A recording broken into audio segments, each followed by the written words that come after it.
Hey, I'm Michael Jordan with AB Friendly Company, and welcome down here at the Underground Meadery. We have the laboratory setup going on right now. What we're going to do is, this was one of the meads we made in January. This is the one that we introduced a yeast nutrient to. So at the very beginning of our thing back in January, we were just doing a mead and teaching about the different yeasts and water.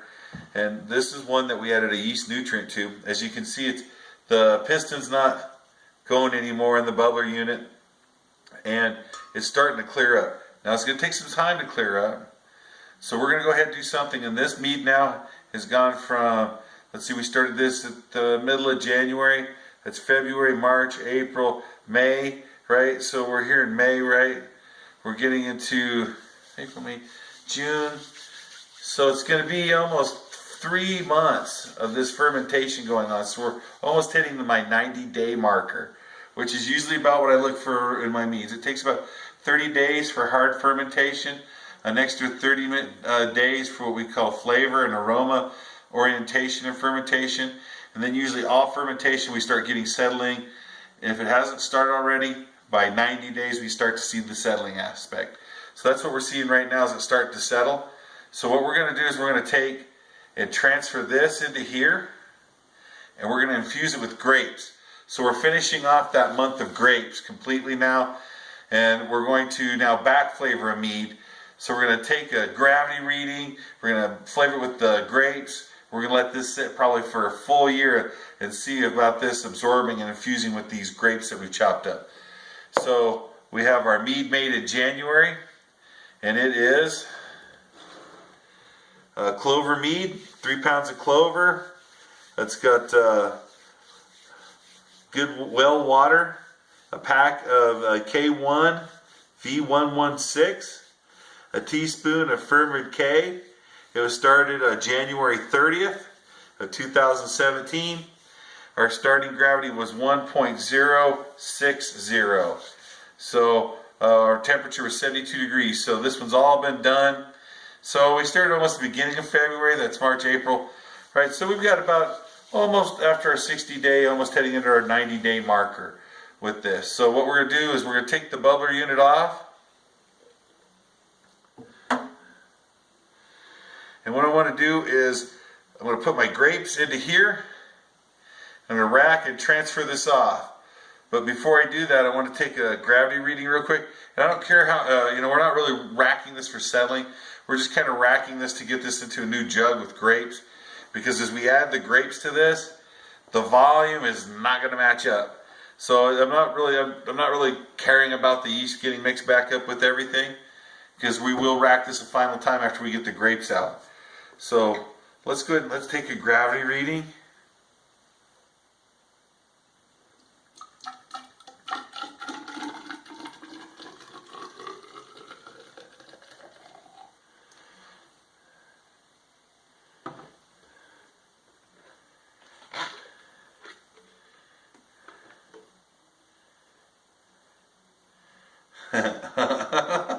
So we've dropped all the way down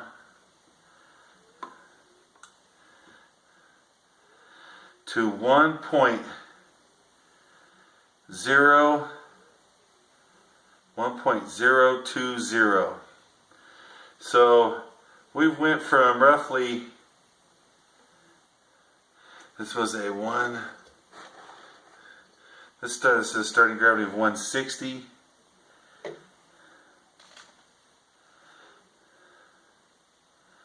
So that was 9% alcohol when we started out, and now we're down to 9. That's 8, 7. So this is about 7% alcohol. So it's not real high on the alcohol scale. It probably will be pretty sweet. It was probably from the yeast that we used, but it smells good. So we finished at the 120 marker. So let me put that out. Finishing gravity at 1.020. Now we could probably let this sit and ferment more a little bit. It's probably at such a low inclement. That's probably why it's still so cloudy, is that There is some probably yeast still working a little bit. Like I said, I'm not really worried about the yeast. I want that to eat maybe some of the grapes when we go to infuse some of this.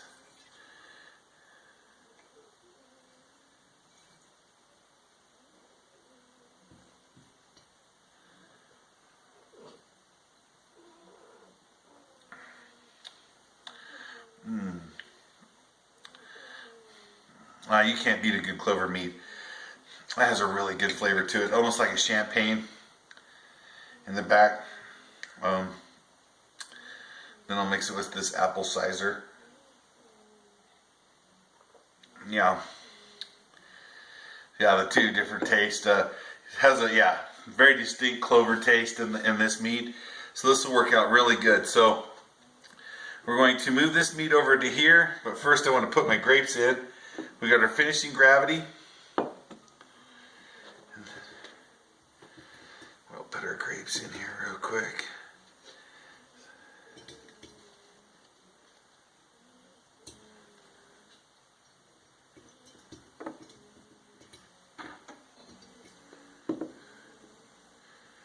And I found out that 3 cups is roughly 1.5 pounds of grapes. So this is 1.5 pounds of black grapes from the store that have been just diced in half. We bought a 3-pound bag and we made one where we just diced up the grapes and added it to the water to make an infused grape water, I hope, with the mead as it sits. This one's that we're doing almost the opposite. This is a mead that's already made. Now we're going to infuse it with the grapes by back flavoring, or doing what we call an adjunct add to the final phase of your mead.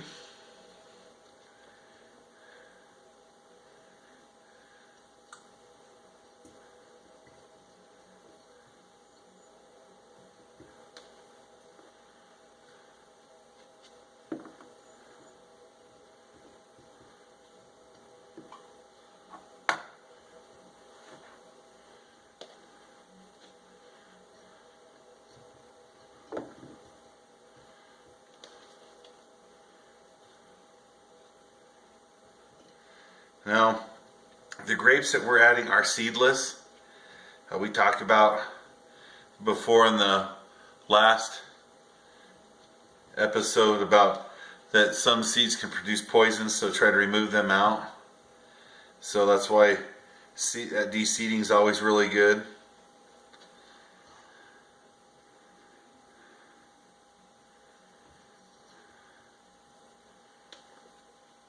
Some of these grapes were pretty meaty.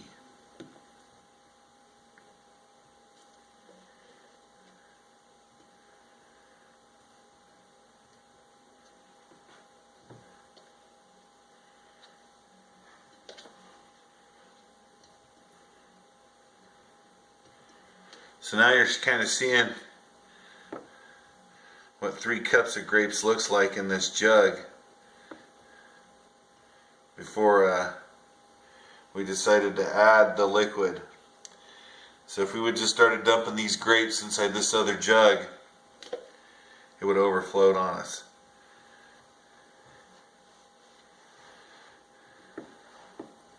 So this is where sometimes you can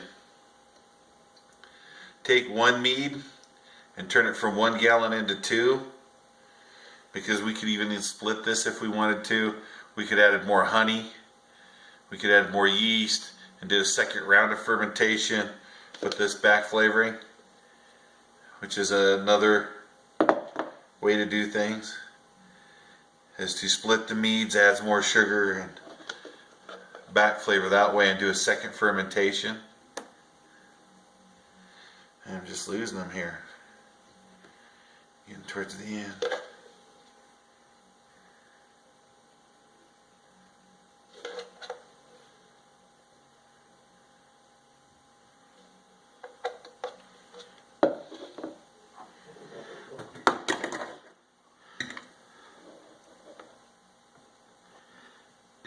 Let's see, get this last grape.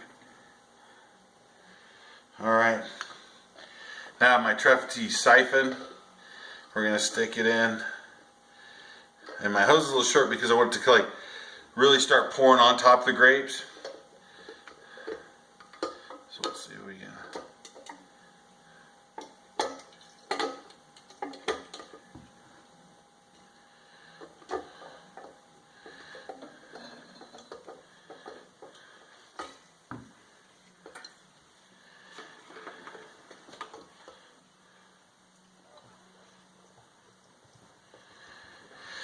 Now we'll have to keep an eye on this, right, because there's going to be more liquid than we can put in here. So we'll want to be able to shut it off towards the end.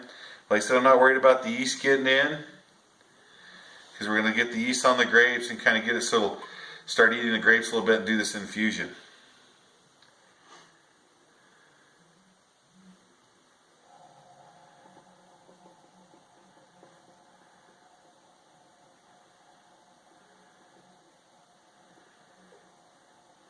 These little auto siphons work really good. I used to be the guy that, you know, propped everything up and sucked on the hose and put it down in there. By the time you're all done, you were drunk and didn't even get everything bottled yet. So these work out pretty good.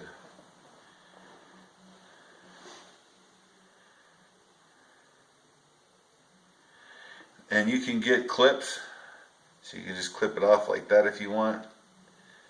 Or open it back up to let the flow go again.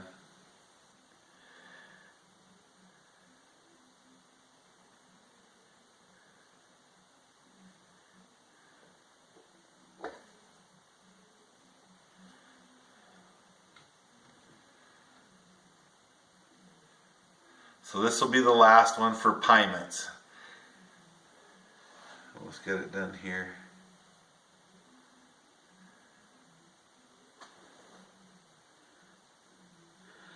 And this will have to sit for like a year, right? And what we're doing is we're infusing the grapes with the liquid. Oh, did we get air? I have to pump it here a little bit.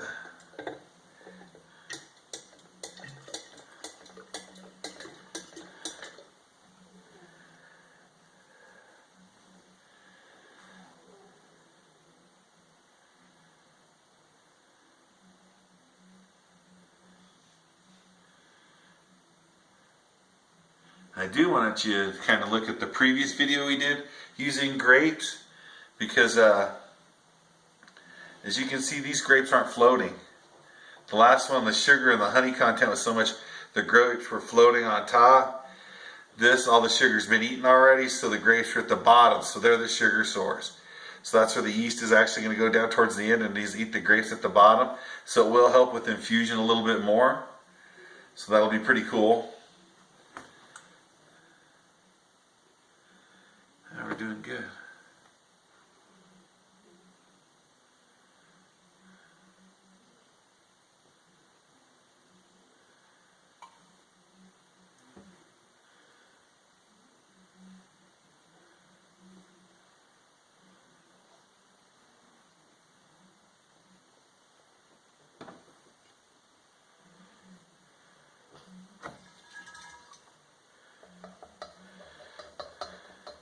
That comes with experience. Sometimes you do that, it just overflows. So don't think I do that perfect every time like that. So I am going to put another balloon on this because I do not want air or anything else to get inside this jug. Now when I do this, I will change this balloon off about every 15 to 20 days. And let it breathe a little bit, because if it is making any adjustment, I want it to blow it off. I want to degas it a little bit. I want it's already been done in fermentation. I don't want it to sour back a little bit. So I'm just putting this on. I doubt that this will blow up, because we're just doing an infusion of what was left in there, and there's very less sugar. So this will be our new mead. And what I'm going to do is I'm going to copy this label and put it over here with the adjunct added to this. And this little bit here I'm going to let sit. I'm going to put the cap on it. And we'll let this sit and settle a little bit. And this is going to be our clover mead that we made back in January. And this will probably be enough for 2 glasses. Something to enjoy with somebody while we let this sit and age. So here's the another way to use your fruits and flavorings for your meads is make your meads. And this is where you can start. Well, you didn't really like what the taste of the mead was. This is how you can start infusing and back flavoring with strawberries, watermelons, other things that you want to try to use in your meads.